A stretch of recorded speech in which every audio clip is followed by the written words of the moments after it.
everybody. Welcome to Season 2 of the Astoria Filmmakers Club podcast. My name is Victoria Fragnito, and say hi, Jim. Hi, Jim. Ah, shit, we did it again. We're back. I will not let that die. Same tricks, different season. We're back on the AFC Podcast. It's really cool to be back. It's cool to be talking about movies again. We took a little breather because we had some stuff going on in the world. It was ending, but it hasn't ended yet. So we have to continue like it's going to keep going on. A few updates of what has happened in the world since our most recent podcast. Of least importance, we have a whole new president.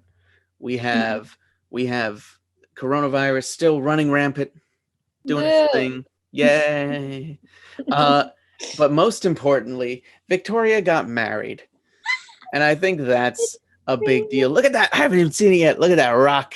Woo. Nice. So shiny. So congratulations, Victoria. How was your coronavirus wedding?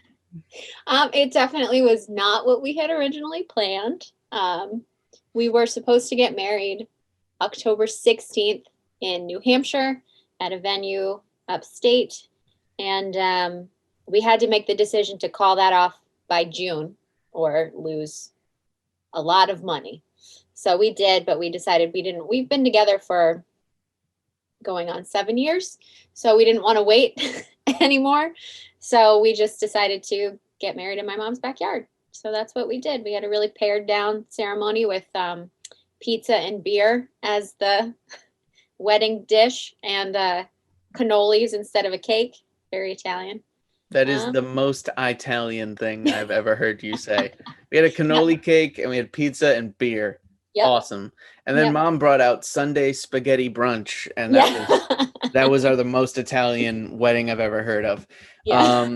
That's awesome. I'm glad it was as good as it could be considering the world's ending, literally still. I still can't believe this is still a thing. We wanted to kind of do, I felt like, maybe season 2 we'll come back and we'll do it in person. But it does not seem like that's going to be possible still for a little while. So we're sticking with the Zoom format. But I think it's working out so far. I got a new camera. It's much more fluid. It's wide. You can see everything. No more things. I can't hide anything. I have to clean my whole room now. Terrible. For every podcast. For every single podcast. I have to make my bed. Terrible. My mother's happy because she's like, make your bed every day. What are you doing? And I have a fancy new microphone. It's not that fancy, but it exists. So it's more fancy than it not existing and me just using my MacBook. But I like it. It's cool. We're going to have a lot of fun today. We're going to talk to Tim Shelburne, who is an actor, producer, director, writer, editor, filmmaker, speaks 11 languages, knows martial arts. He's better than the rest of us. If you're watching this, he's better than you. He's insane. He's amazing. If you look at his website, if you look at his resume, he's got so much cool work that he's done. Namely, a recent film that he put together called Space Cowboy, which is a Mandalorian parody film.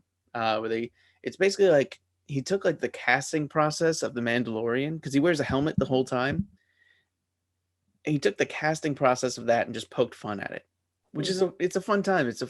I worked on it. It was the last thing that we worked on before the world really shut down way back in March. And it was a fun time working on it. And I'd worked with Tim a few other times before. But yeah, we're going to talk to him and we're going to meet him. It's going to be cool. And we're going to have a fun time, guys. Yeah. And we're going to talk about his film that he suggested that we watch, which was Jojo Rabbit.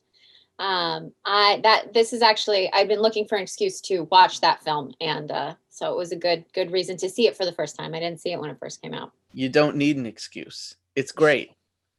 It's a really good film. I have varying opinions on that, but we'll get into that later. We're going to talk about it. Yeah, we are. We're going to deep dive into it. But for now, let's talk to Tim. Let's get him in here and we'll talk to him about him and his career. And then we'll make our way to Jojo Rabbit later on. Drop your weapons. Okay, I'm getting a lot of stone cold and I need it to be a little more lukewarm. Just like tea you never want to drink. I can't accept. The kill was not mine. I can tell. Drop your weapons. Okay, too much hairography. Sorry. We're not in a musical. Okay, there's no toss. Drop your weapons! Have you seen a therapist? Throw it out there. Like it doesn't even matter, but it does. Yeah. Great voice. Maybe you should do musical theater. And not this. Drop your weapons! Okay, stud. I'm not meeting you at a bar. Did you make this yourself? Like, you can't make your own jetpack. They give you a jetpack when you're ready for a jetpack. I don't understand why it's so difficult. Okay, welcome to the Ministry of Silly Walks. It was so good. I love that. I love that sketch. I love that sketch, but I don't love it for this. No, I not don't at love it for all. this at all. So maybe take that away. Try it again and like come in like in a jetpack and not in like shoes that are too big for you. Did you turn into a pterodactyl? I forgot the lines. I can't accept! The kill was not mine alone. Sorry I'm late. Hey, buddy.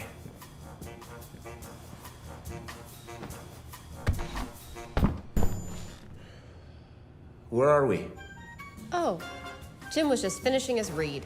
Fantastic. Okay, don't mind me. Do your thing. I can't accept. It was not my kill alone. Hold. This character is deep. So, I want you to convey more, but with less. Sorry, let's do that again. I can't accept. The kill was not mine alone. Hold. You're not getting it. We're gonna be doing a lot of close-up and reaction work with this character, and it's up to you to show us the struggle. I want you to connect with the senses of a bounty hunter. Underneath it all, you're emotionless, or are you? Maybe there's more to you than we actually know, more than we can see. I want to try something. I'm gonna try something. Hold it right there.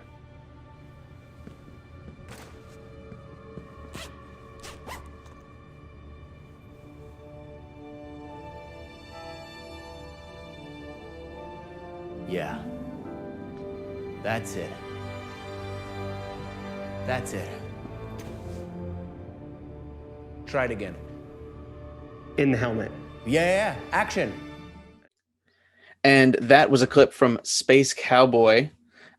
We have here Tim Shelburne, and he is the writer, producer, director, actor, in which he's been in the film too. He was in there at the very beginning. How you doing, Tim? I'm doing well. How are you doing, Jim? I'm doing good. It's great to see you. I haven't seen you since the beginning of the quarantine, which was the last thing I worked on before the world exploded, but then we still managed to squeeze in that last project working on this film. And it was really fun. It was the last thing I keep remembering it because I'm like, I haven't worked on anything since that. I know, man. It was crazy. I remember we were leading into it. So it was on March 14th, right? It was the day before everything just went down in New York. And I remember sending the email out a day or two before saying, like, we recognize this coronavirus thing is happening. We want to be respectful. If anyone is like worried or doesn't want to come in, doesn't want to participate, we understand. Just please let us know. And then we like sent the breakdown of the things we were going to do to make it safe. And literally everyone responded just saying, like, this could be the last thing we're going to do for a little while. Let's do it. Like, we're excited. Let's make it happen. But I don't think anyone quite understood exactly what it was going to be. Like, yeah, everyone. I remember there being like, oh man, I feel like we're going to be shut down until like maybe even June. And oh my God. That was just like, thinking back on that happening in March. And now knowing that we are coming around the bend and gonna hit March again soon, and I can't imagine we're gonna be fully reopened like within the next month. Yeah. It's just insane to know that that's where the world is still at. But I will say that it was a really fun project to work on. I always love working with that crew. I work with Sorrow, who shot the thing all the time. Just incredible. Yeah, and you've worked with them a lot too. How did you get into the whole industry too? Did you start as an actor or as a filmmaker? Well, so it kind of depends how you think about industry. If we're specifically talking about film, I started as an actor. I come from a music background. So I started performing as a touring musician out of Austin, Texas, after graduating from college. And I did that for 6 years. And the touring lifestyle is rough, to say the least. Like, touring is hard. And eventually I just realized it wasn't really what I wanted to be doing anymore. It wasn't paying off in the way that I wanted to. It was hard. So I tried doing musical theater and opera, and that was really fun, but I don't really have the patience for rehearsal. And so I kind of backed off of that, and I didn't really know what to do. You take improv classes. That's what you do. Exactly. You want to rehearse. Exactly. You're just like, I'm going to do improv. Yeah. I mean, I think that is a veritable answer to the question.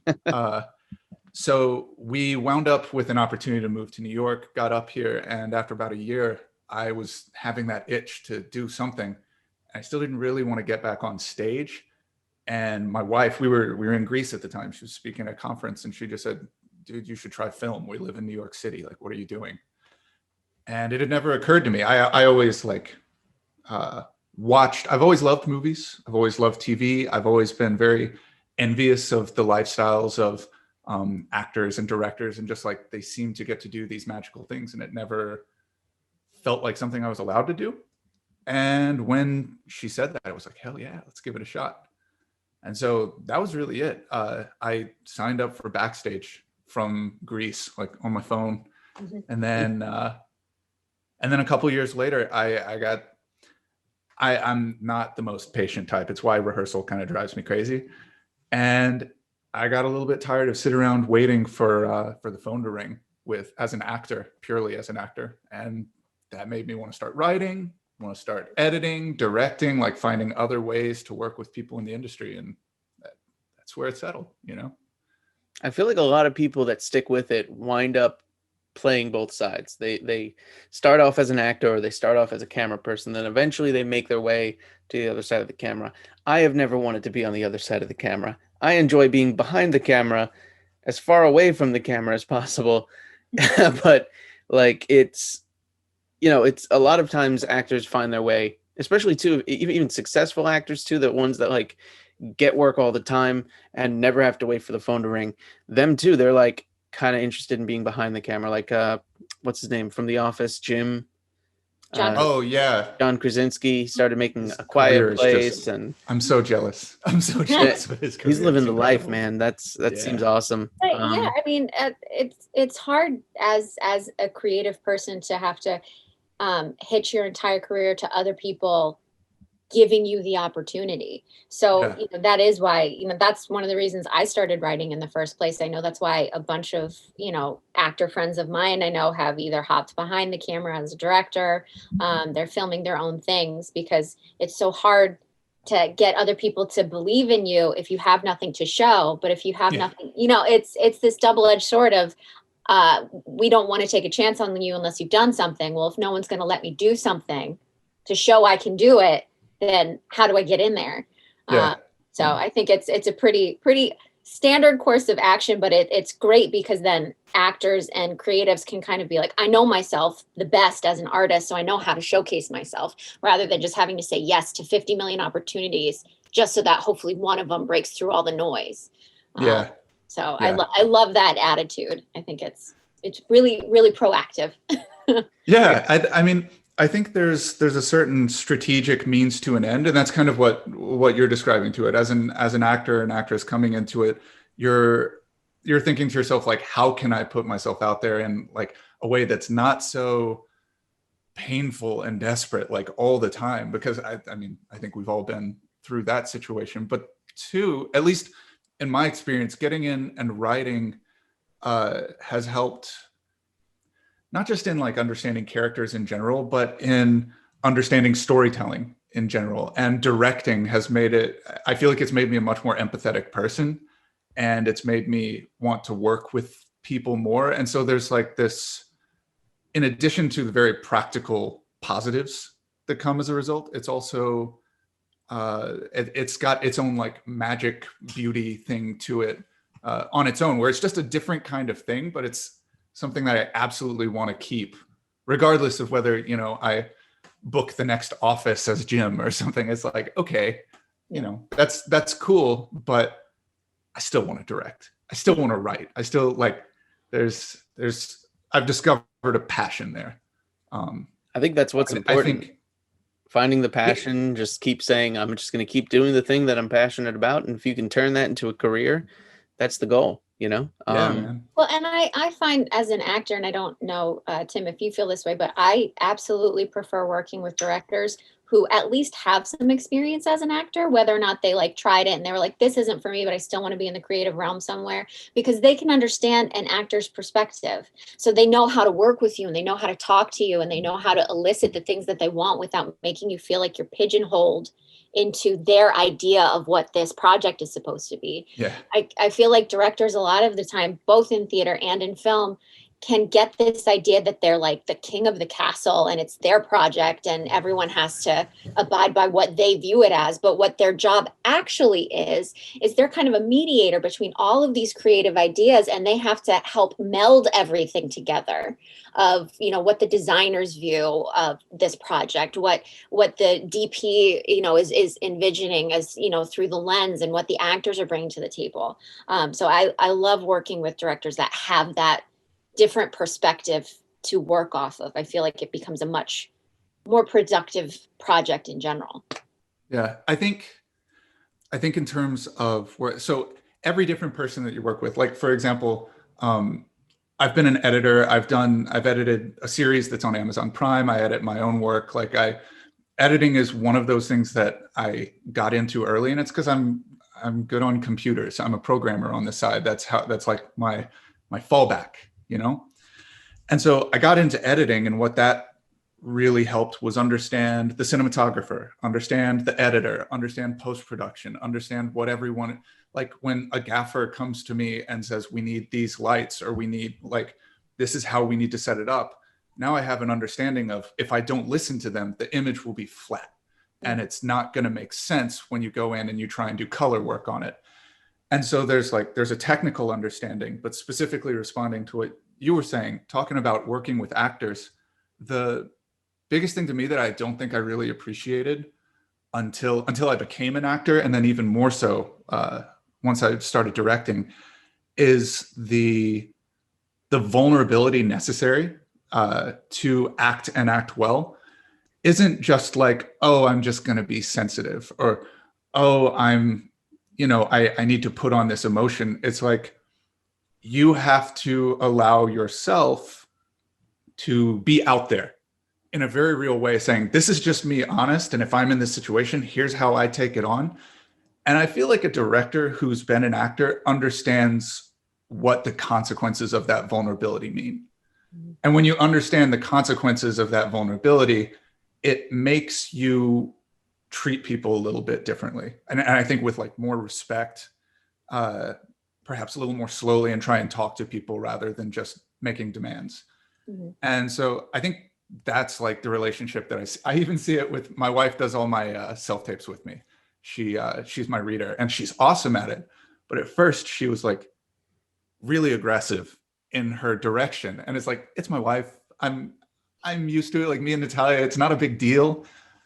But at the same time, when I'm in that like actory headspace and doing everything, it just has this impact that forces you to shut down. And over the course of this time, she's like come to understand what it means to direct and work with an actor in that moment.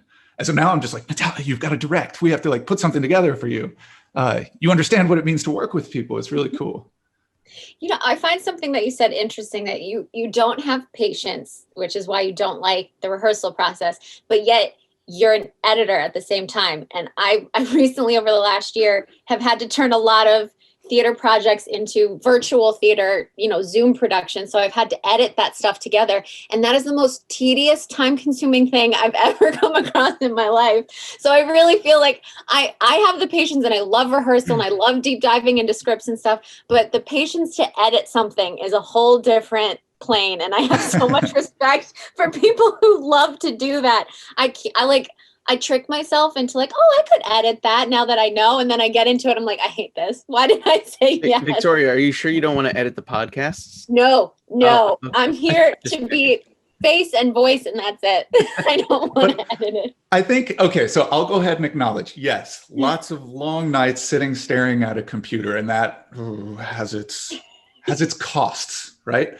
But at the same time, I'll use Sorrow as an example. I think Sorrow, the cinematographer from Space Cowboy, he's fantastic to work with. And every single thing I would say to him, how do we make the image beautiful? What do we do to make it speak? How can we frame, like, the conversation was so powerful with him. And by the time I get to editing, if you're working, it's one thing if you're working with like zoom cuts or something, that's harder. It's hard to make that truly like rewarding process. Mm-hmm. But when you're working with cinematic footage and you discover, I have 4 takes of this and 4 takes of the reaction, and depending on how I combine these things, I can say so many different things to the audience and like convey so many different ideas. It becomes something just as creative. It's like you're discovering the character in much the same way you discover a character as you're acting, and you find like, oh, I'll bring that element and think about these things. Well, when you're editing, you bring in these elements, but it's like at a higher meta level. It's like you're thinking about it as the group of characters and as the visual and what effect that will have. So I think for me, all of the narrative stuff has been like a really creative process. I think sometimes too, as an editor, you start cutting your film together and you realize something maybe doesn't work.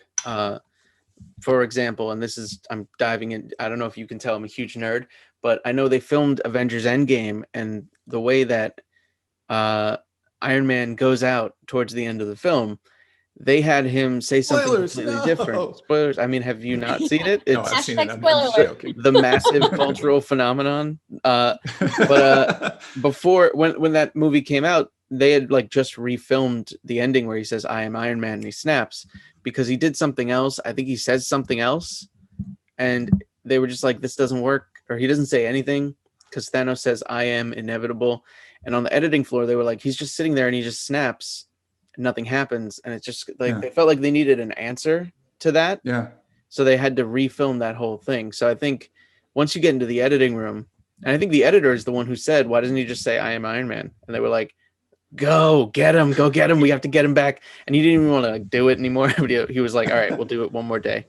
But what a luxury to be the editor that gets to tell Marvel to go back and film again.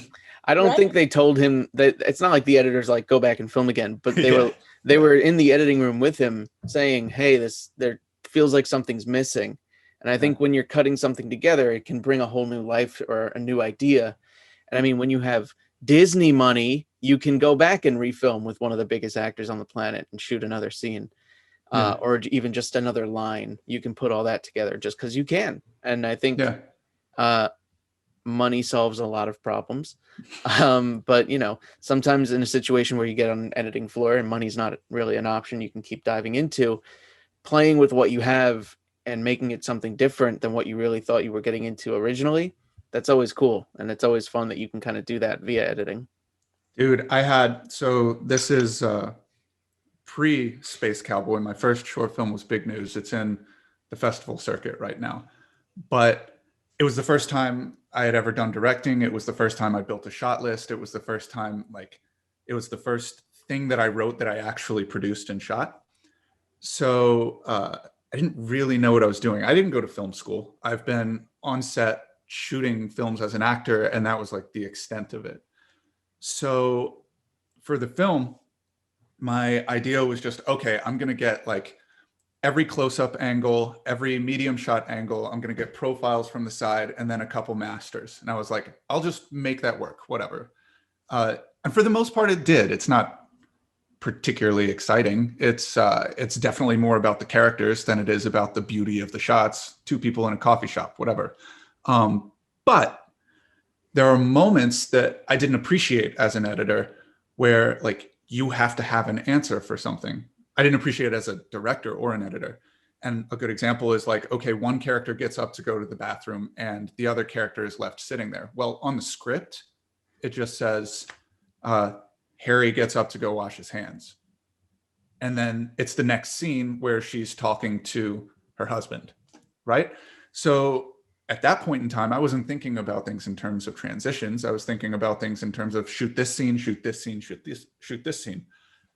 And I didn't realize that I didn't have anything shot for a transition until I was editing. Suddenly it was like, oh my God, what am I going to do to make this work? I literally had to pull footage that was outside of action cut, where the actress was just like sitting there kind of looking around, and like build it up with some Foley and like find the moment that looked like she was still in the headspace. So she's sitting there thinking about like, okay, I want to make sure I don't forget my lines. But in the moment, it looks like, okay, I can't believe I have to sit here and talk to my asshole dad. And he just like left. And it works, but it feels amazing that it worked. Like I still look at it and I'm like, I can't believe this worked. I think the more you do it, the more films you make, the more you edit, the more pieces of it that you take on, you know, the more roles, you kind of learn to speak the language more, and the language of filmmaking. You have to learn how to, you know, it's all learning how to speak to the audience, and then the audience speaks back by saying, dude, your film sucks. Or they say, they do. Oh, I really love your film. You should put it in festivals. And it's either or. And I mean, you know, go on Rotten Tomatoes and just see how quickly the audience will say, bro, this movie's terrible. Oh yeah. It's everywhere. So, I mean, there's a language that filmmakers speak to the audience. They want to convey certain things. And I think editing is one of the most crucial tools that sometimes gets overlooked, because at the end of the day, it isn't just a person sitting in front of a computer staring at it for hours, but you have to consider the amount of hours and the amount of time. It's almost like half of the project, or even like a third, you know? Yeah. If you want to consider pre-production and writing and all the planning of the shoot, and the actual shooting of it sometimes is like the least of it. The shooting of it just comes natural, but you know, as long as you have a good camera team and a good lighting team, and then the editing is like, all right, let's see what we got. And they kind of figure it out from there. Because a lot of times too, you like run into hiccups where you're like, your day is going too long and you already have like a 10-hour day, but you only shot, you know, 8 of the 10 shots you need. So now how do you convey the same thing with only some of the things you shot? You can't keep your crew here for 20 hours. Yeah, it's a lot of problem solving. And sometimes your editor will be like, well, you don't need these 6 shots, and just throw them away. And that's hard for a filmmaker. Have you ever had an editor on a film that you weren't editing that came to you and said, I'm going to re-edit your whole thing, and they just made you see something completely different? Or I've never had someone edit my stuff besides me. Snap. Okay. All right. Yeah. Mr. Hard worker over here. Okay. The first film I was describing, like I just kind of got a lot of shots and said, I'm going to learn what this means in the editing room. And that's what it was. Mm-hmm. And there were consequences to that. And when I've shown like some filmmaker buddies and stuff, they're like, shots are kind of boring. It's like, I know. Okay, I get it. Leave me alone. But so for Space Cowboy, I took it differently. I decided I was going to, every single shot, I was like, gonna Tarantino this, right? I'm gonna think about every single thing. There's not gonna be a moment of the film that I haven't thought about. And for the most part, it actually worked. It was really cool. There are 2 moments in it where I was like, oh, I wish I got this one particular shot. It would have been meaningful to have it. But it was just a close-up on 2 of the characters where they have like a really good reaction. And since we shot in 6K, it was like, fine, I'll just zoom in on it. This is for 2K delivery. It's not a big deal. And it really works. But by and large, it just like was what I was imagining. So editing Space Cowboy took, the bulk of it was like 2 days, you know, not a big deal.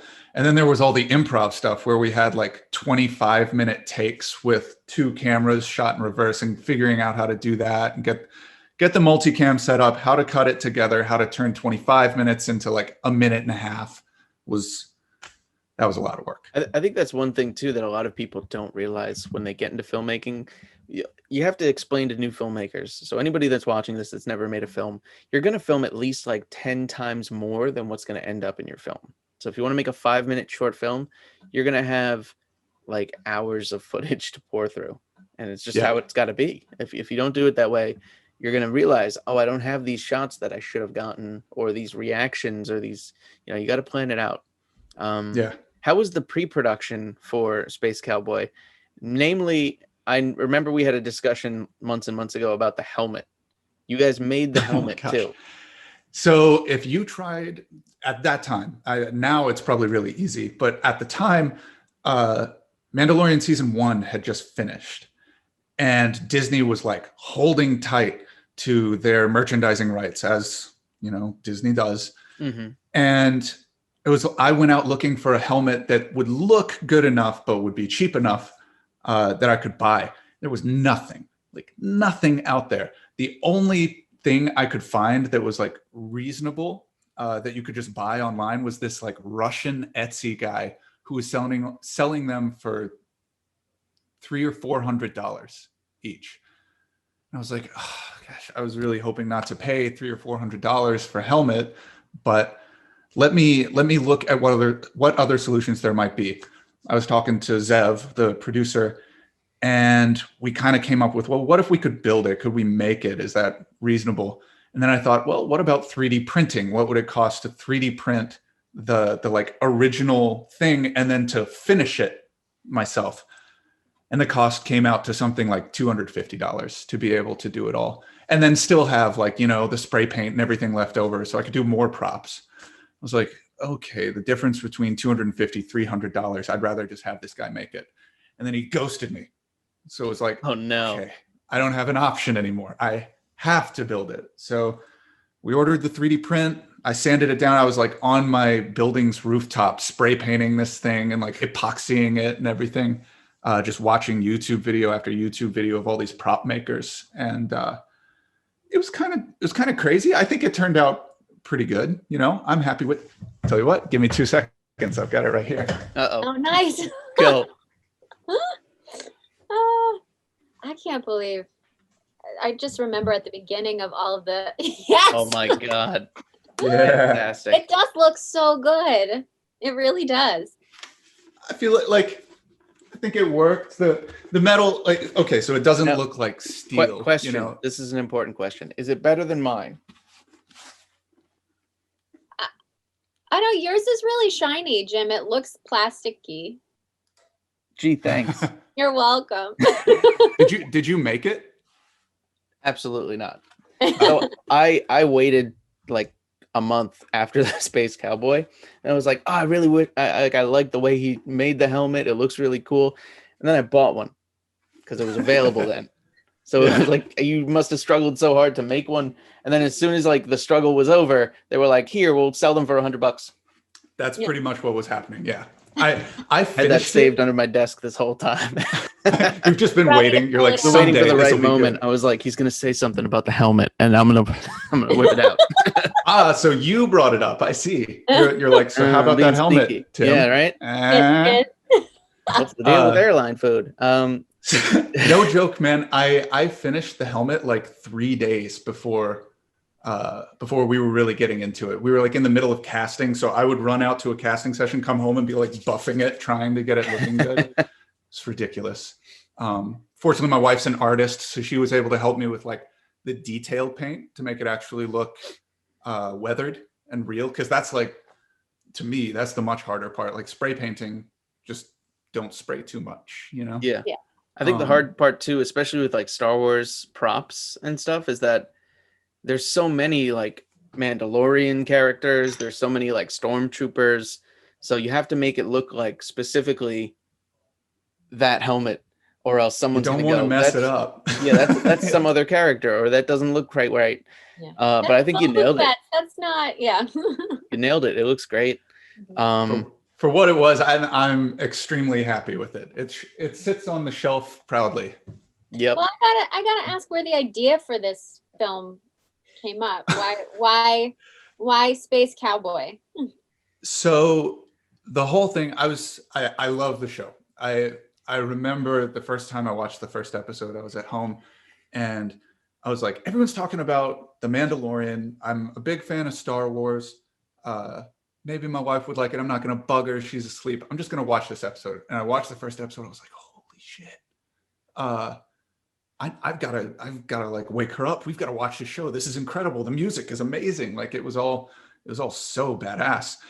And, but then as we watched the show, I was like, okay, this show is still really cool. I love the hero. I love everything about it, but it is sort of ridiculous that they're still shooting the conversations as like over the shoulder emotional response kind of conversations. So like he'll be talking to Grief Karga, the guy played by, who was it, like Carl Weathers, I think. They're sitting at the table having this like dark conversation, and you'll get an over the shoulder shot on the Mandalorian like reacting, you know, but he's in a helmet. And I was like, why? Like, it doesn't make sense to me. You're shooting this as if it's a normal conversation, not of a guy sitting there wearing his helmet. And it just was so funny. Like the idea, it's like, okay. So how do we audition someone to see if they'll be able to act in a helmet? That really has to be a dream job for an actor to be like, I don't even have to make faces. Awesome. Oh, and dude, there was Sign all me up. drama too. Like as I was talking about releasing the short, which is all about making fun of the idea that the actor is that someone as charming and such a good actor as Pedro Pascal would be put in a helmet for the entirety of a show. There's also all this drama that started coming out online about like Pedro Pascal is pissed off about having to wear the helmet all the time. And it was like unsubstantiated rumors going back and forth. And I was just like, oh, I've got to release the short. Like this is the time I'm going to miss it. There's no way Pedro Pascal is like getting paid Disney money. And then he's like, I hate wearing this helmet. Like, yeah, it came out afterwards. Money. He was like, I want to do whatever's best for the show. Like, yeah, you go into it knowing what that character is about. You know, yeah. You don't sign on the dotted line and say yes if you don't know that you're going to be wearing the helmet for 99.9% of that role. Yeah. Yeah. I think too, wait, I saw he wears an a interview. helmet? What? Yeah. I'm out. Done. Game over. Not I didn't okay. that. I saw an interview where he was explaining at like, it was like Comic-Con last year or something, or not last year, the year before, because that's not possible because of the world ended.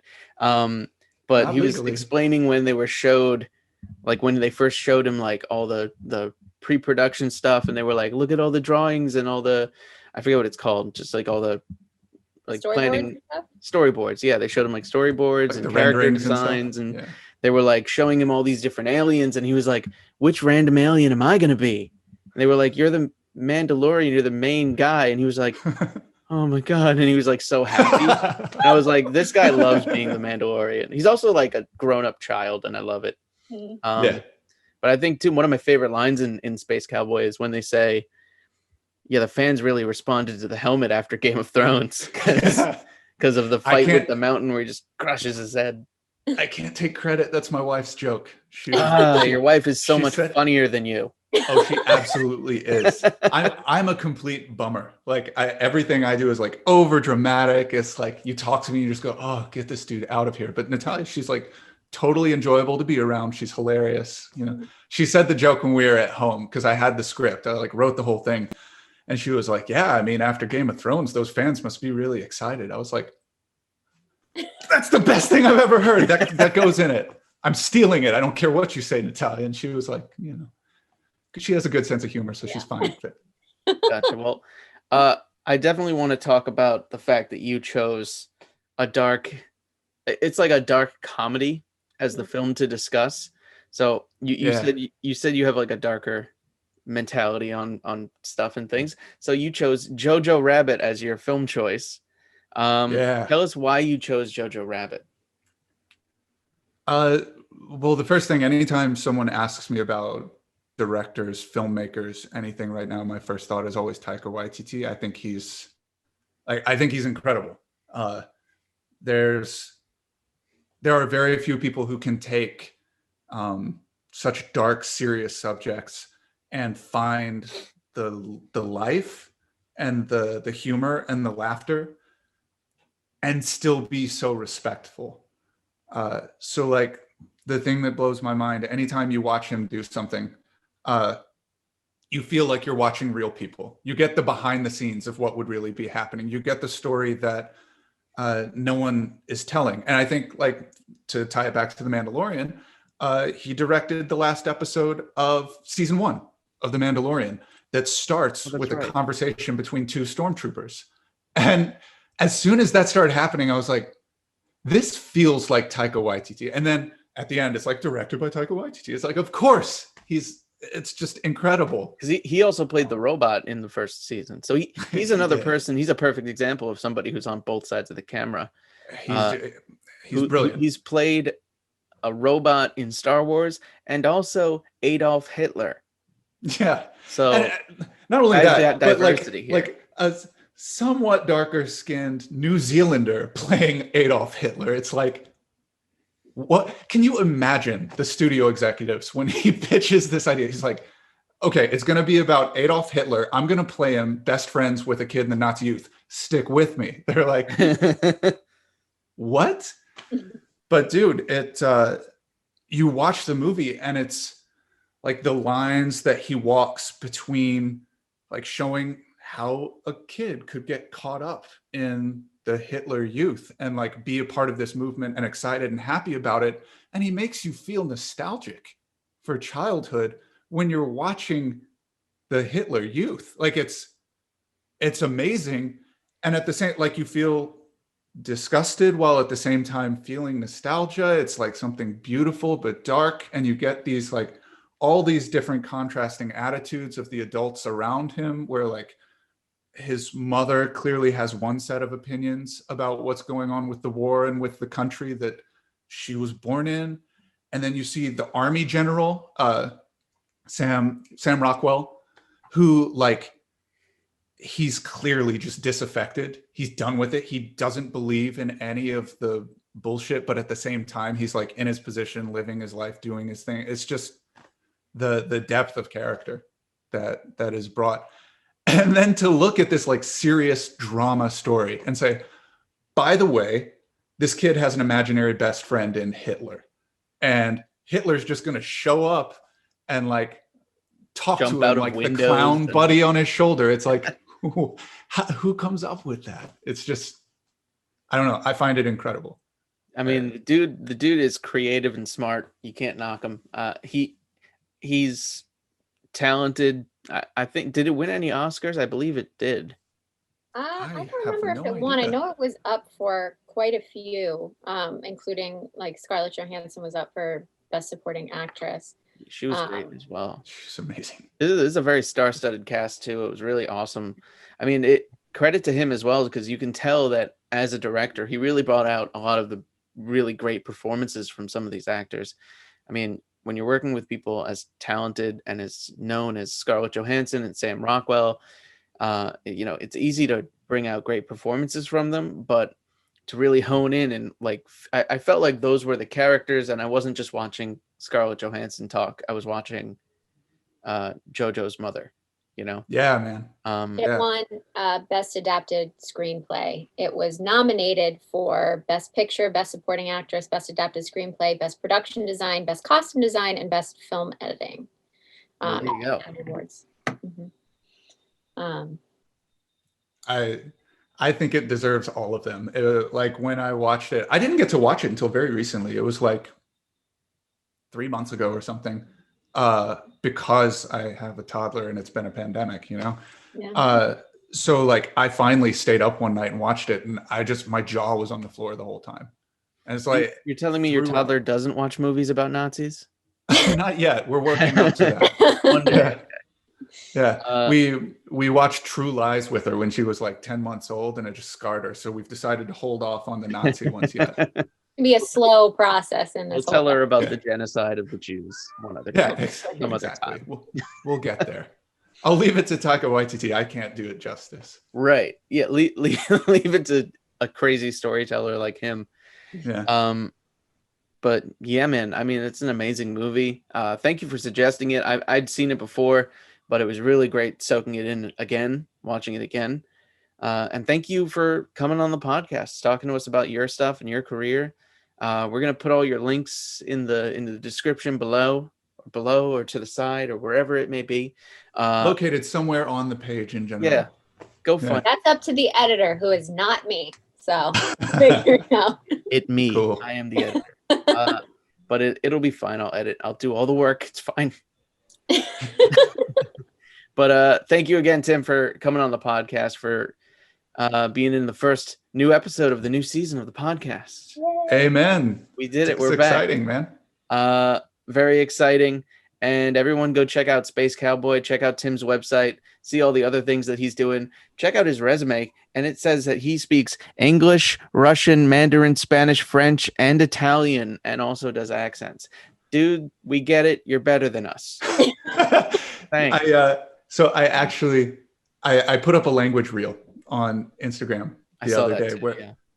So I posted that, and an agent got in touch with me. I actually signed just like 2 nights ago with an exclusive Southeast representation as a result of that language reel. And when I was talking to him he kind of said the same thing. He was like, I know you're basically telling me you're James Bond. And I was like, I'm not telling you that. You're telling me that. And I'm very excited about it. I believe it. And you also sing and play guitar and bass and piano and ukulele, and you do martial arts, stage combat, snowboarding. We get it. All right. We get it. All right. That's it. I can't stand you anymore. Go away. That's what resumes are for, guys. That's what I know. have to do. True. That's true.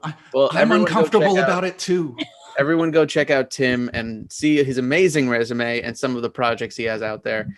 And thank you again for coming on the podcast. We'll talk to you soon. Thank you all. Now seems like a perfect time to take a musical break, courtesy of Limelight. Yes, and if you want to watch some of these performances live, you can download the app from the App Store, or you can click the link in the description below. Check out Limelight today. I want to give a shout out to is the Astoria Filmmakers Club. I'm going to say it again. Astoria Filmmakers Club. They're amazing and fantastic. They have a podcast. They are film lovers, such as I, and they pick a different film every week. I think it's every week. And they have a podcast all about it. You can find them. I just Googled Astoria Filmmakers Club. Their website is astoriafilmmakers.org. And when you log in, they have some fun videos. They have a place where you can donate. And I love that their motto is stop waiting, start doing. Stop waiting, start doing. I was like, I'm in your club. I want to be in your club. And by the way, Astoria Filmmakers Club, if you ever do any kind of musical Gene Kelly, Gene Kelly movie, please. I'm your gal. I'm your gal. He's my favorite. But they are doing a film. Am I allowed to say what film they're doing? I won't say. It's going to be a surprise. It's one of my favorites. You know what it is. But let's do a song for my friends at Astoria Filmmakers Club. Here it is. It's another Disney song. Technically it is Disney. It was Hollywood Pictures. Who Framed Roger Rabbit? And this is a little Peggy Lee number that Jessica Rabbit did in the movie called Why Don't You Do Right? Julian, do you have an intro for us? I don't know. Let's come up. Let's do it. I like that.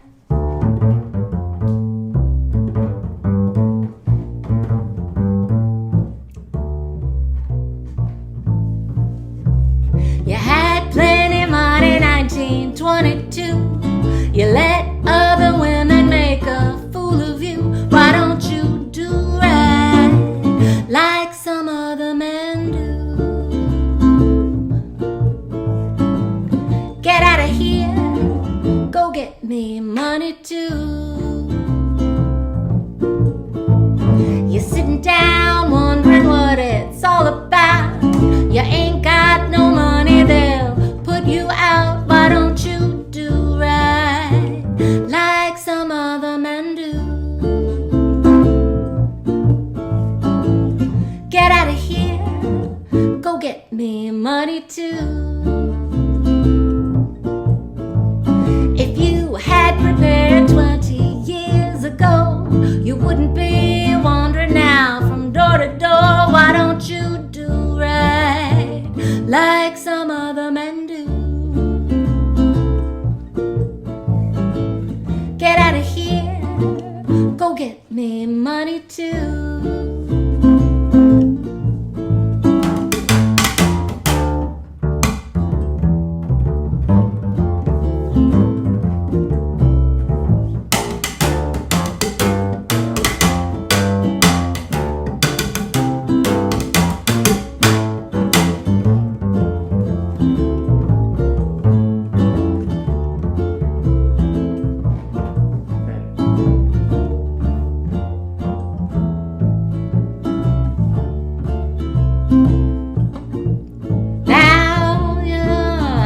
you're driving and I took you in. Now all you got to offer me is a drink of gin. Why don't you do right like some other men do?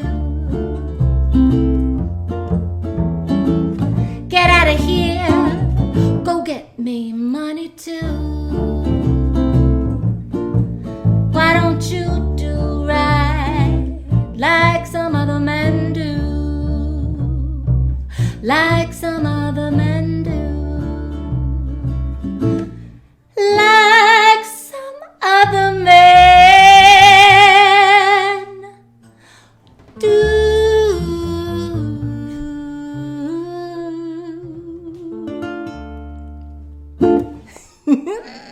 Oh, little Jessica Rabbit. Julian Johnson on bass.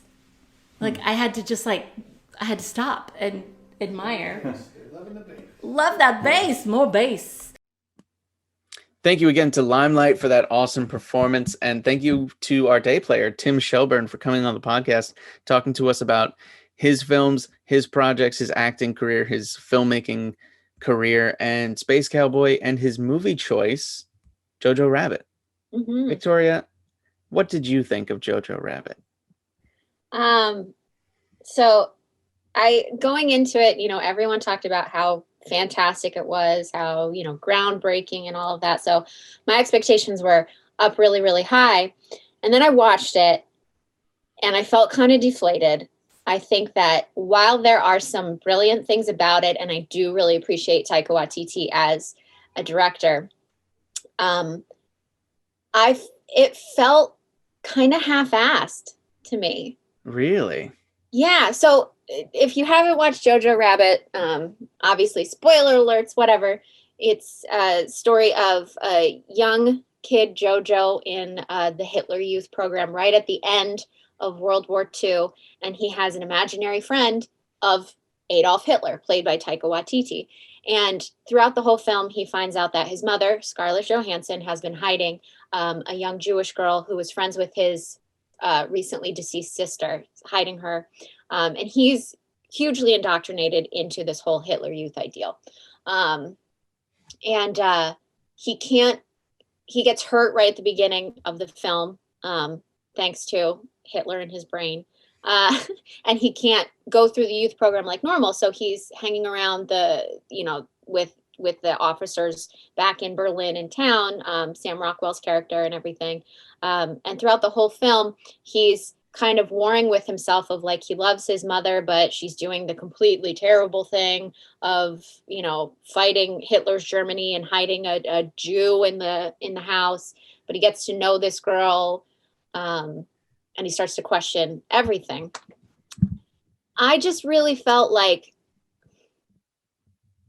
you're taking something as horrible as, Hitler's era of power in Germany, and you're taking something as horrible of the Holocaust, and you want to make, a farce out of it. You have to go all the way, both with the tragedy and the horrible aspects of it, as you do with the comedy. And it felt very much like they went halfway with both. They didn't go all the way with both. I think Taika Waititi's performance as Hitler at first was brilliant because it was a child's imagination. So, he's not going to act like an adult. He's going to be a reflection of like what a child thinks an adult is. And he's going to be all the cool things about, his idol.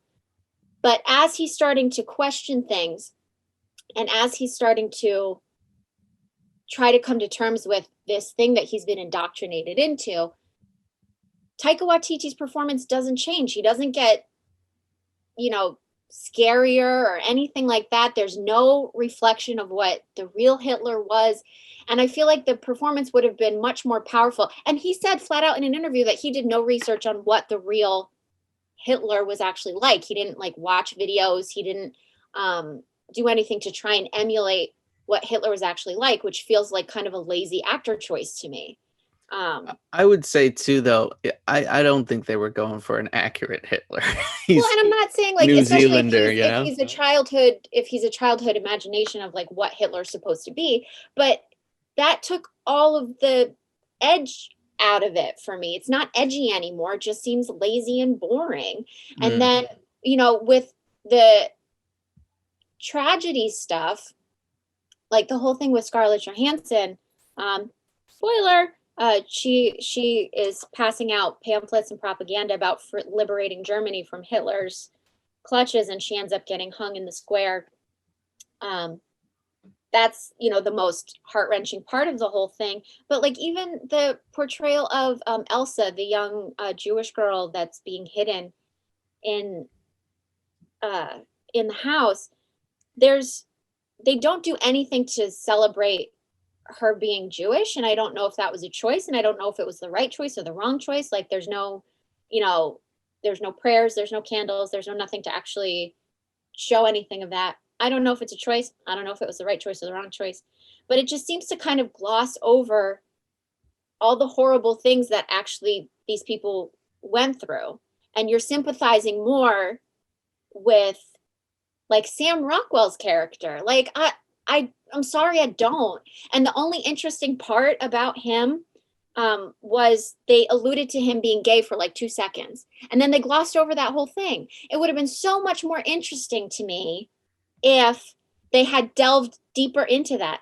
There was a film with Ryan Gosling, and I'm trying to remember the name, where he was a young Jewish male who so hated his Jewish heritage that he became a skinhead, and he was committing all of these like horrible acts of terrorism against his own culture.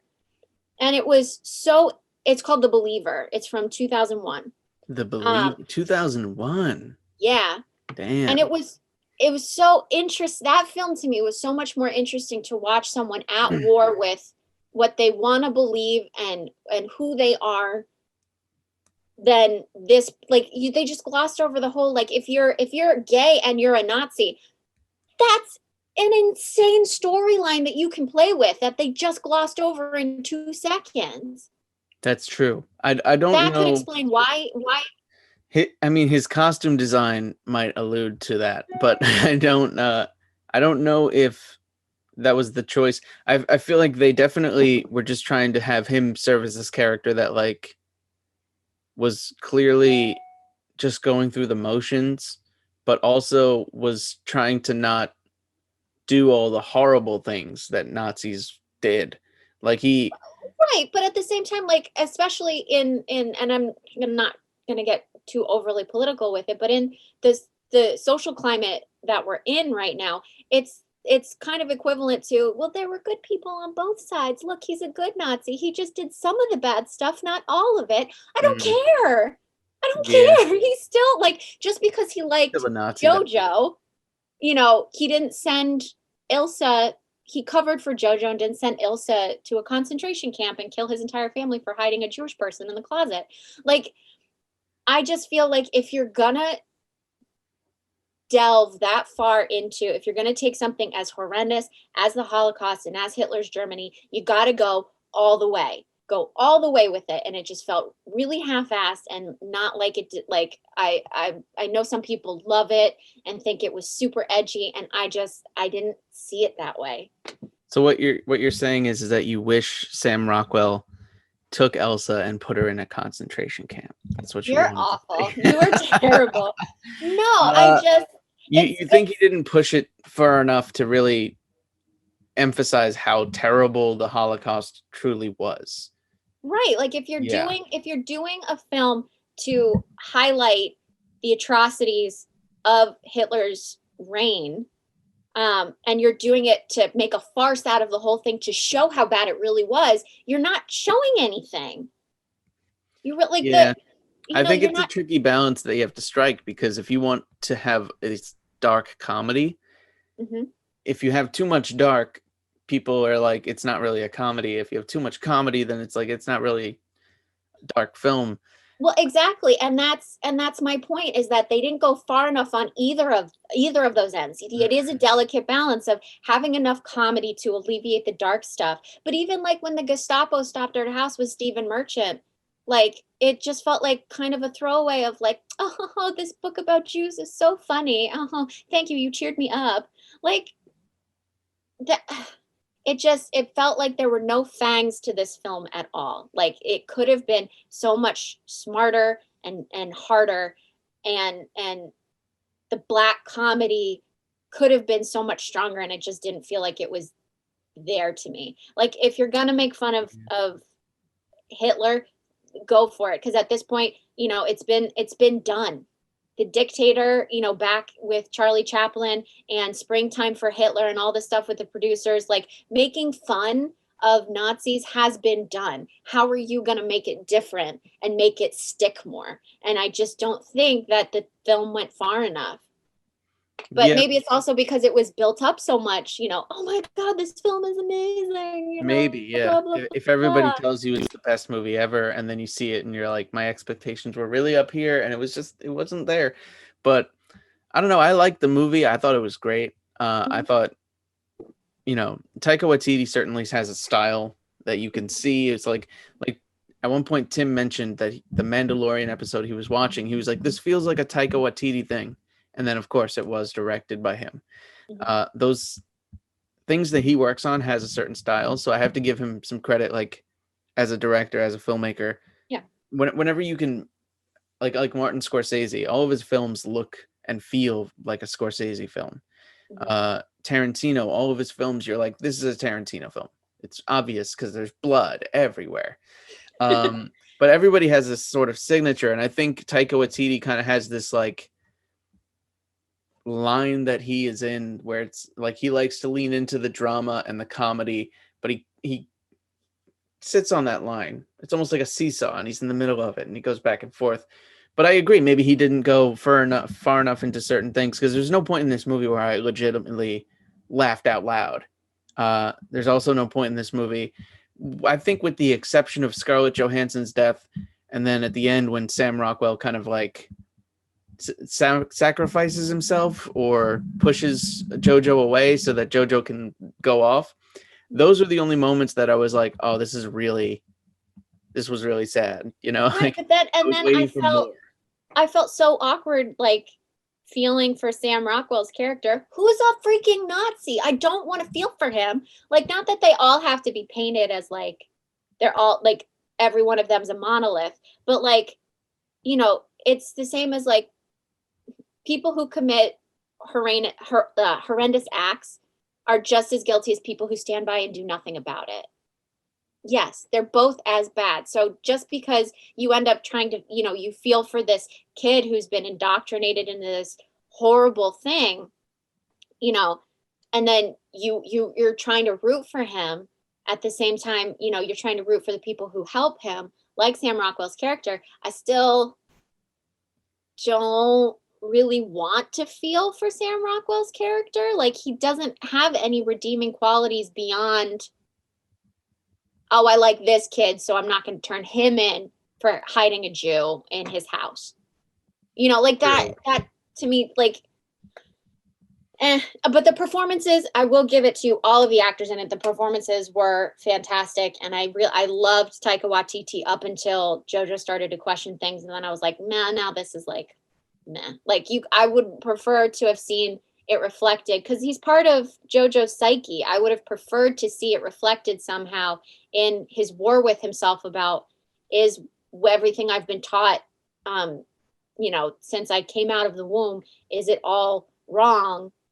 You know, I feel like there could have been more reflected in his imaginary friend.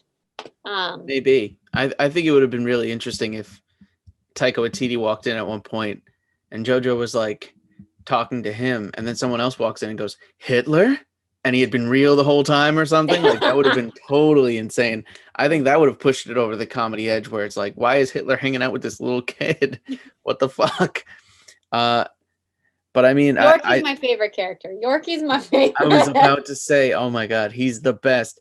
Jojo, is that you? I'm going off to war. Like, yeah. He was so adorable. And he's like, help me carry this rocket launcher. Like, it was so innocent. It was just like the cutest little kid with the round glasses. That kid was amazing. But I mean, I think you should give the movie a little bit of credit, because if it gives you that strong of an emotional response, that probably means that it was, maybe you don't like it, but it was made well, and that it makes you feel something, whether it's hatred for those characters or you just didn't.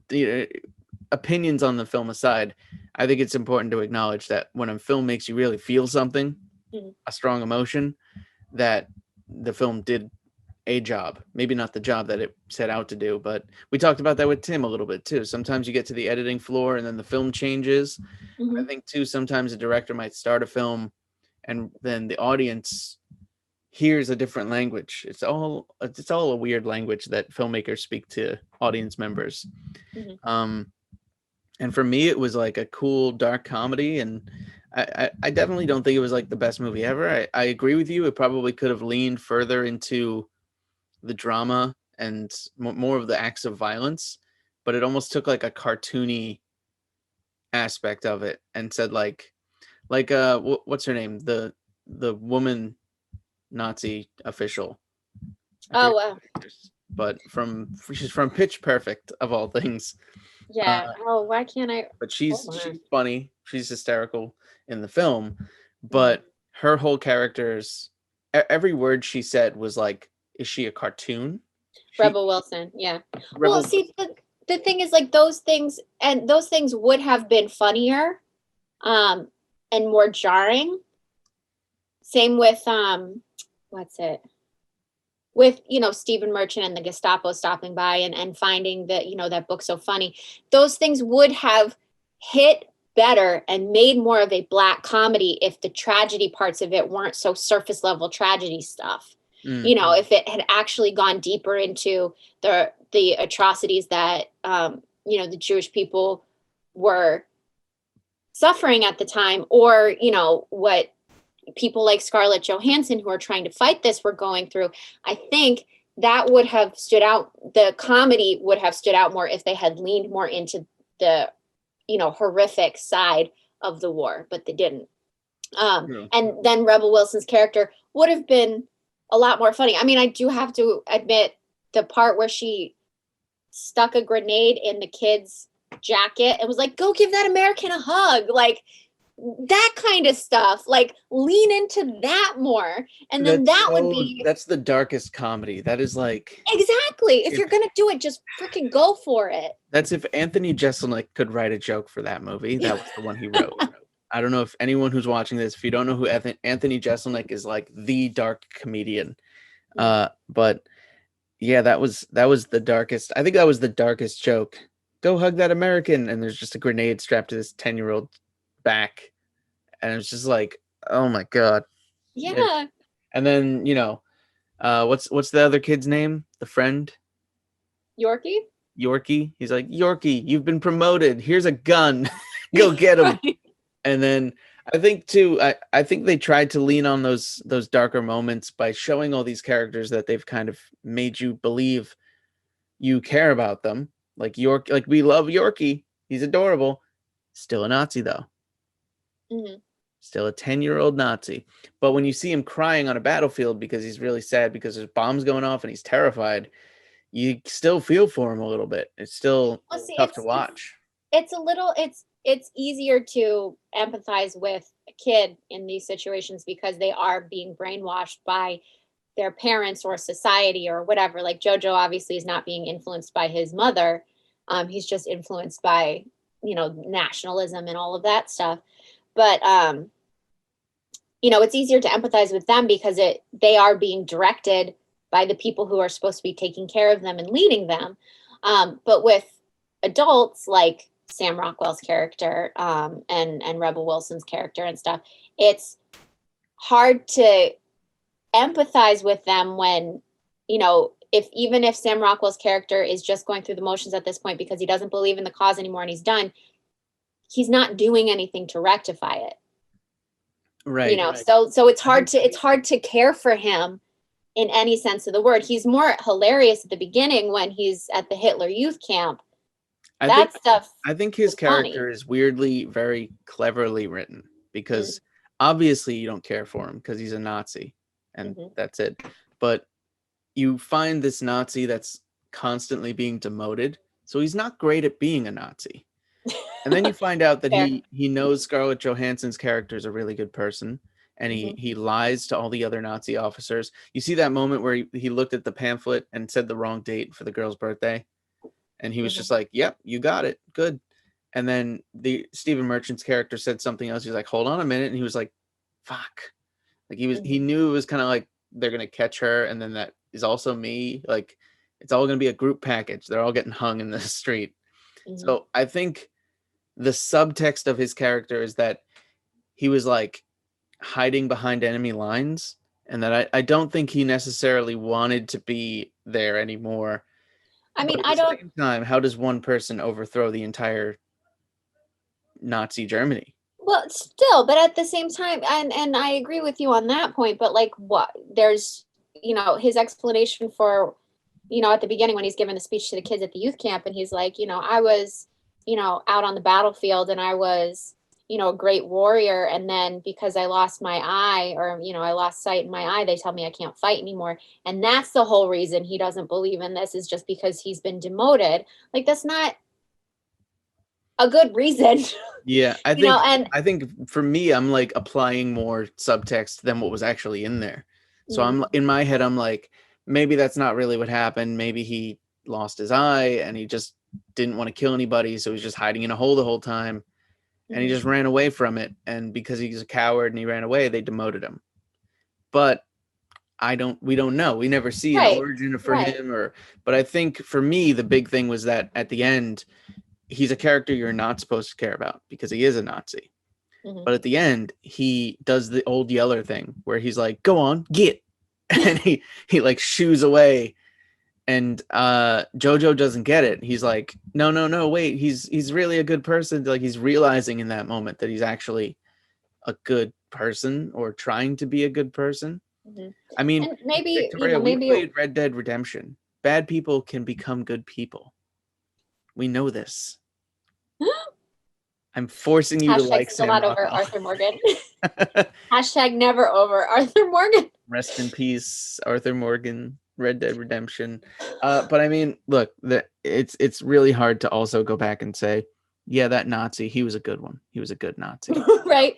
I mean, it's hard to fight that. So I can't say that you're wrong, but I feel like there was some subtext, and I feel like Sam Rockwell's a talented enough actor that I read things that weren't even there. I was feeling like, oh, I think there's more to it just through his performance. Well, and that's exactly why I'm so upset that they glossed over that like one moment that they set up to make it seem, between him and his second in command. I forget that character's name. Theon Greyjoy from Game of Thrones. He's in there. Ham. Yeah. But they have like this one brief moment of like, oh, I wish, and then they like gloss over it and that's it. But like, can you imagine how incredible of a story and acting opportunity it would have been if they would have delved further into, this is a self-hating gay Nazi. That's like a wealth of stuff that you can mine right there. I think that's its own movie. That's the problem, is that this movie isn't called whatever Sam Rockwell's character's name is. I don't even remember. But I couldn't pronounce it. Jojo Rabbit. It's about Jojo. Captain Klenzendorf. Yes, I want to see a movie called Captain Kinsendorf, where he just wears that costume the whole time, and see that struggle. That's a whole nother thing. Maybe you write a play, Victoria, where you write about a gay Nazi who's conflicted and self-hating, and you go to the darker side. I don't know if I can tell that story better than the story of the Ryan Gosling movie, The Believer. Okay. Of a Jewish skinhead. That was intense. Yeah, that sounds intense. And that wasn't a dark comedy or whatever, but I think there you can mine a lot more. That was just dark. That was just dark, period. It was just straight up dark. But I mean, I don't fault anyone who found the movie to fulfill everything that they were hoping it would fulfill. Maybe you should have just gone into it blind, without having people say, "Oh, it was so good." I mean, but you can't help that. Like, that's just, And I think, that's one of the many reasons why I'm not into Game of Thrones is, it got way too deep into it with everyone being like, this is the best show ever. I watched the first episode and I was like, I have no interest. I'm sorry. I don't. I know everything that's going to happen already, one. And two, it was so built up and all I can see is how the women are treated like shit. So I don't want to watch it. Like, I'm just not interested. I will say it's definitely not for everyone. The first episodes of Game of Thrones, they are a little slower as they hit their stride. I will say Game of Thrones was the best show on television for a bit, and then just gradually got worse and worse. And then the last season, they totally dropped the ball. But that's Game of Thrones. Mm-hmm. Jojo Rabbit, a little backstory as to the information. So it's directed, produced, screenplay is by Taika Waititi. This is like his baby. It's right on. Well, it's based off of a book, though, isn't it? Is it? It might be. Yeah. It was. It's based off of a book. Very interesting. Based called on Caging Skies by Christine Lunins. That's really cool. Didn't know that. But Taika Waititi took this right on the heels of Thor Ragnarok, which kind of blew him into the stratosphere with Disney and Marvel. And he definitely got Sam Rockwell and Scarlett Johansson straight from Disney's roster. So, and Stephen Merchant, who was also in Logan. Mm-hmm. But yeah, so I mean, the movie was also done by Fox Searchlight Pictures, TSG Entertainment, and distributed by Fox. Yeah, so this is a Fox film. Now, do Fox films exist still? Or is it just all owned by Disney? Disney owns everything, right? I mean, yes, Disney owns the world, but I'm not sure. Let's see. It was what, Fox Searchlight, right? Fox Searchlight Pictures distributed. Right, which is their indie sort of version of things. But I think Disney bought everything. It's their parent organization, so they still exist, but under the umbrella of Disney. Yeah, don't we all? Yeah, we all exist, just under the umbrella of Mickey Mouse. That's really what it is. The film was released in September or October. No, it was October in America of 2019. Mm-hmm.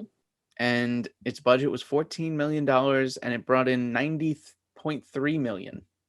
So not like a massive mega blockbuster that's like hundreds of millions of dollars to put together. Considering what they were able to pull off with that kind of a budget too, I think they got a lot of big names in this. They got a lot of great performances. It's definitely a film that I remember from watching it originally, and I was just like remembering more as I watched it a second time, and I really liked it. I agree with you that they could have definitely leaned more into the horrendous things that happened during the Holocaust, but I think on the same token, too, I might argue that Jojo blocks those things out because he's a kid and he doesn't want to like remember those. But how do you block out your mother dying? But like, if you see Nazis getting shot in the street or something, you might try to not remember those things. I don't know. Right, but it's not necessarily like it's not being told from his memory. It's being told in the moment. True. Very true. Yeah, but I think the film was beautifully shot. It's surprisingly like rich and colorful, and the music choices were really interesting. It made it modern and not at the same time. I actually thought if you have an opinion on it, and you can say either good or bad, you like it or you don't like it, but you cannot deny that it's interesting. Yeah. Oh yeah. Music choices. I agree. It's very colorful. And when you say, oh, it's a movie about Nazis, the last thing you think is it's going to be super bright and colorful. But it was. Right, but it is. Yeah. Yeah. And sorry, I cut you off. Keep going. No, I mean, that was just essentially my point is, that usually when you think of like Nazi movies and stuff, it's everything is gray, brown, red is the only like pop of color, either for blood or the Nazi flag.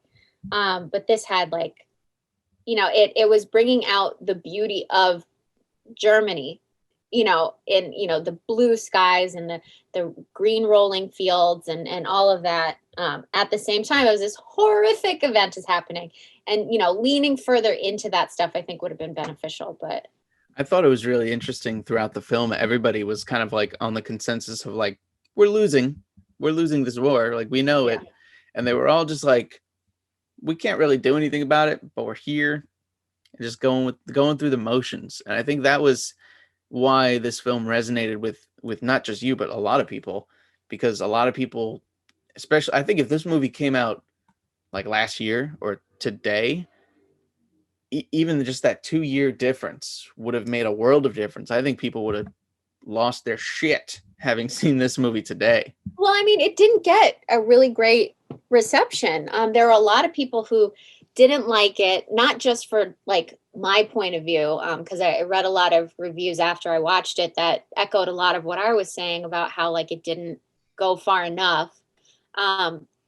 But there was a lot of negativity in the whole, painting some Nazis as, very fine people on both sides to pull a political statement out of the air. And that came out, in 2018, and Charlottesville was 2017. So, I think that the climate, no matter what, in the last 4 years, like it was a good time to put it out if they were going to go far enough with it. True. I think that, if you're going to make a statement with a film like that, go all the way. Don't hold back. But if you hold back, then it just seems like you're sympathizing with the side that you don't want to sympathize with. So I'm looking on IMDb, and it has a 7.9 out of 10. Metascore gave it a 58 out of 100. But I'm curious what Rotten Tomatoes had to say. I don't think it did great on Rotten Tomatoes. If my search engine would work, that'd be cool. Oh, internet, you're so fun. Gotta love the internet. I don't know why my Google Chrome browser, if I search something on Google, it's just like, here are your results on Yahoo. Don't know. Anywho, let's see. Audience score is 94%. That's super high. And then, but then the tomato meter score is 80. So critics did not like it as much as the audience. I think general audiences aren't going to deep dive into the political, I guess, what would be the word? The political aspects of it, like, or, bringing up their own thoughts or ideas upon it. But I think just as a contained thing, if you don't pull politics into it and you just view it as like a comedy, and you forget that the Nazis were really terrible for like a minute, it's just a pretty good movie. I liked it for what it was. I thought it was fun. I thought they highlighted a few moments here and there that were especially dark, or they tried to. Like, I noticed, remember when they have that truck of soldiers that are driving by, and they're like, Jojo's like really hoping, or he wants to like be like them, and the one guy is like, Jojo Rabbit, as they're driving away. They're making fun of him, yeah. I don't think we see him again later, but all the rest of the people in that truck came back bloody. So the guy, you do see that guy later when they're rounding everybody up right at the end. Do they? Like right before Sam Rockwell pushed. You see at least one of those guys that was making fun of him. I think just seeing the trucks of people, and then they come back and they're all bloody, and they're just like, go hug your mom, boys. Like, it was just like a. Right. Well, and I think that had they maybe if they had humanized them, humanized the Nazi party and those people, instead of just making caricatures out of them, and then showed the horrendous things that they did, that could have also made it go further. But a lot of times, you're right, like with Rebel Wilson, they made her like a freaking cartoon, and then showing her doing horrendous things. It's like, well, she's not real, Also true. Rebel Wilson, I don't believe she's a real person. She's insane. She's basically her exact self in every role that she's in. And I think it worked really well in this, but also felt very strange. Like, I never think she's going to do what she's going to do, and then she just does something completely different. And she always surprises me, which is cool for an actor to be able to do that. But yeah, she was, I don't know, was she the most evil one in the movie? Strapping bombs to kids' backs and throwing them into gunfire? Like, I mean, she's the one you see doing the worst stuff. I'm sure others obviously did bad things. Like if Stephen Merchant's character had realized that Elsa was Jewish, and maybe maybe it would have been more impactful if we see Stephen Merchant catching a Jewish person like next door. Right, like, see, that's what I'm talking about, is like you don't get to see how bad they really are. So the comedy of it is just falls flat. Yeah. I think Do you know what I forget mean? about how bad the situation is because they're like hanging out on the bed and like drawing pictures in a book. They're like hanging out. So I see what you're saying. I think having Stephen Merchant come in with his whole crew, do the Heil Hitler thing, because that was kind of funny. That was funny. Hi Hitler. I just kept doing it over and over again. And then having the next scene, like maybe they get away with it, or, you know, it might be interesting to see it happen after, where she gets away with it. Somehow she pulls it off. Sam Rockwell covers for them. And then they walk next door and they go, a Jew! And they find one, they pull her out on the street and they fucking kill her right then and there. And they go, right, like, both of them are in the window, like, oh shit. Like, what? And then, you know, Stephen dodged a Merchant bullet. turns to them or something, like, can turn to them and be like, oh, hey kids, how you doing? Like, that kind of stuff. That's what makes the dark comedy hit harder. And they didn't do any of it. So that's why it feels very half-assed to me. Gotcha, yeah. But it is what it is. It's out there. People apparently love it. It is very polarizing for some people, as doing any film about Hitler and the Nazis is going to be. I don't think you can make a film about the Nazis that isn't polarizing. Like, what was the one with Brad Pitt? Inglourious Bastards? Inglourious Bastards. That was pretty well received. Everybody liked it. But even then, it's still like, I think too, that movie is all about killing Nazis.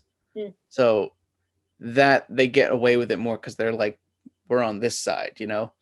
But I think it's borderline impossible to make a movie glorifying Nazis in any way and polarize it in some way. When it comes down to like a basic actor's dilemma of like, when you are playing someone like Hitler or you're playing a bad guy, you don't want to play them as evil, which is one of the reasons why Sam Rockwell's performance is so wonderful, is you play them as they just think they're right.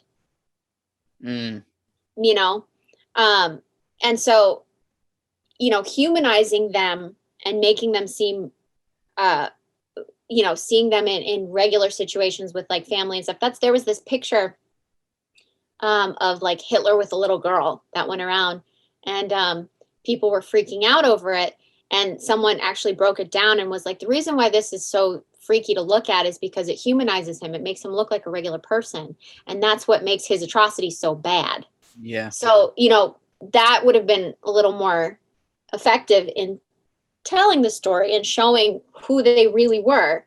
You could still make it farcical and crazy with stuff like Rebel Wilson strapping grenades to kids' backs and stuff, but it would make those moments more impactful. But at this point, I feel like I'm beating a dead horse, and maybe we should move on. I don't know. Maybe I'm thinking again of another scene that might have enhanced it or brought it more into the direction that you're looking at, which would have been maybe to have actual Hitler show up at one point.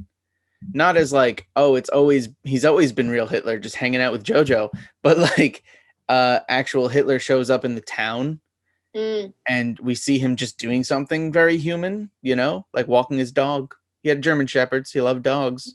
That would have been a weird scene where Jojo could be like, he has a dog, like, or something like that. I don't know, making him more human-esque. I just remember Sam Rockwell. I asked you to bring me German Shepherds. I meant dogs, and then not actual like German. That was just silly. That's just those are the things I love about the movie, when they're just like outright silly. Yeah. But you know, I think it's a fun movie. It's definitely worth checking out. Right now it's available on HBO Max. So if you have that or you can watch it, definitely check it out. Well, this was fun. This was our first one back in a while. I miss doing this. I know, this was so cool. I feel like we still live so close to each other. I could yell out the window, be like, Victoria, it's time to shoot another podcast. Okay. It echoes. Okay. But yeah, this is exciting. We're back. We're going to try to do this at least once a week. We have some really cool guests coming on the show in the future. We have some great movies that we're going to watch and pull apart. This is probably one of the more recent. Some of the guests we have lined up have movies that are a little further back. Like we're talking like 2001. Ooh. You know, that's 20 years ago. That's so weird. Insane. The idea that this is 2021 and there are people that were born not in the 90s, but in the year 2000 that can legally drink this year. I hate that. I hate that. Insane. I'm very upset. You can look at someone's license, and if it says 19 anything, they're legal. Yep. And that blows my mind. And by this movie standards, they're definitely old enough to go to war. Yeah. So, you know, as long as you're like Yorkie's age, which is like, what, 10, 9? Oh, Yorkie was brilliant. He's the best part of the movie. Fantastic. I hope his career blows up and that he's like the next Iron Man or something. That would be the ultimate rise to power. And it all started with him being a 10-year-old Nazi. What a resume. Right? Well, thank you again to Tim Shelburne for coming on the podcast, talking to us about his career, his film Space Cowboy, and all the other stuff that he's got going on. Thank you to our musical guest, courtesy of Limelight. And thank you guys for watching us talk about all that stuff and Jojo Rabbit. It was a really good time. And you can catch the podcast on Apple Podcasts, Google Podcasts, Castbox. You can watch our lovely faces on YouTube. I know that's your favorite way to enjoy this show. It has to be, because we're just so goddamn beautiful. I know. I mean, I am, but you know. I know. I pale in comparison. It's fine. Clearly, I mean, look at me. I got a haircut just for this. Aw. I had my hair. Comment on the hair. My hair was pretty long, like 2 days ago. I was doing the pandemic thing, got experimental, was growing just the top out, sides were really short, and then I was like, this is stupid. And I just went to the barber and was like, fix me. So, but here we are. We're excited to be back for the AFC Podcast Season 2. Thank you guys for watching. Make sure you subscribe and all the things. Follow us for more. And we'll see you all soon. Bye.